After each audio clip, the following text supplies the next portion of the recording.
நண்பர்கள் அனைவருக்கும் வணக்கம். TN all driver association, national highway drivers union. இப்ப இந்த வீடியோ பதிவு நிறைய நண்பர்கள், இன்னைக்கு கூட ஒரு 5 நண்பர்கள் போன் போட்டிருக்காங்க.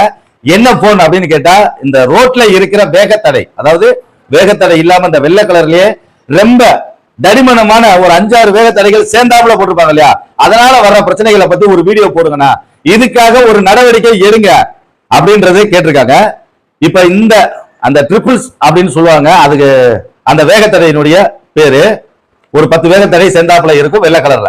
அதனால வர்ற பிரச்சனை என்ன அப்படின்னா, ஸ்டேரிங் எண்டு கட்டாகிறதுக்கான வாய்ப்புகள் அதிக அளவுல இருக்கு. போல்டு நட்டு கட்டாகி கீழே விழுகுது, அதுலயே வாகனங்கள் சேக் ஆகி விபத்தாகிறது நிறைய நம்ம பார்த்துட்டு இருக்கோம். முதல்ல பார்த்திருப்போம், ஒசூர் டு கிருஷ்ணகிரி வர்றதுக்கு வெளியில அந்த வேகத்தடைகள் வச்சிருந்தாங்க, பள்ளமும் தோண்டி வச்சிருந்தாங்க. ஏகப்பட்ட வேகம் வருது அப்படின்னு சொல்லி கட்டுப்படுத்துறதுக்காக நாங்க இதை செய்யறோம் சொல்லி ஏகப்பட்ட விபத்துகள் அதுல நடந்துச்சு. அதுல ஏகப்பட்ட ஓனர்கள் நிறைய பாதிக்கப்பட்டாங்க, ஏகப்பட்ட டிரைவர்கள் இறந்தே போயிருக்காங்க. ஒரு டிரைவர்லாம் காலையே இறந்திருக்காரு. நம்ம நேர்ல பார்த்த நபர்ன்றதுனால இதை தெளிவா சொல்றேன். இப்படி சம்பவங்கள் நடந்துட்டு இருக்கு. இது கொண்டு வந்தது ஒரு நல்ல திட்டத்துக்காக. ஆனா அதுல வர்ற பிரச்சனைகள் என்னன்றது நிறைய பேரு அதை நம்ம நேர்ல பார்க்கும் போதுதான் நமக்கு அது தெரியுது. இதை மாற்றி அமைக்க சொல்லி ஆல்ரெடி நம்ம ஒரு கேஸ் போடலாம்.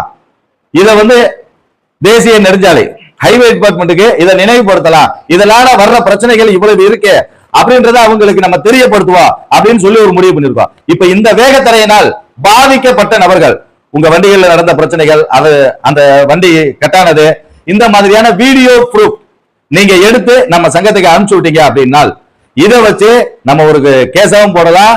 நம்ம நெடுஞ்சாலைத்துறைக்கு இதை அனுப்பிச்சு விட்டு இந்த எடுங்க, இதனால இவ்வளவு பிரச்சனைகள் வருது அப்படின்ற தகவலை தெரியப்படுத்தி இதை அகற்றுவதற்கான ஒரு பணிகளை நாம பார்க்க போறோம் நண்பர்களே. ஏன்னா இப்ப நீங்க அந்த வீடியோ எடுத்து போடுறீங்கன்னா, தேதி, மாதம், அந்த டைம், எந்த லொகேஷன், இதனால என்ன பிரச்சனை உங்க வண்டியில நடந்திருக்கு அப்படின்ற விஷயங்களோட நீங்க வீடியோ எடுத்து போறணும். ஏன்னா இது 2 இடத்துக்கு நம்ம அனுப்ப போறோம். ஒண்ணு நேஷனல் அத்தாரிட்டிக்கு அனுப்ப போறோம், ரோடு அத்தாரிட்டிக்கு. இன்னொன்னு கேஸாவும் இதை போட போறோம். அப்ப நம்மளுக்கு எவிடன்ஸ் ரொம்ப முக்கியம். வீடியோவை தெளிவா எடுத்து நம்ம சங்கத்துக்கு அனுப்பிச்சு விடுங்க நண்பர்களே. நன்றி.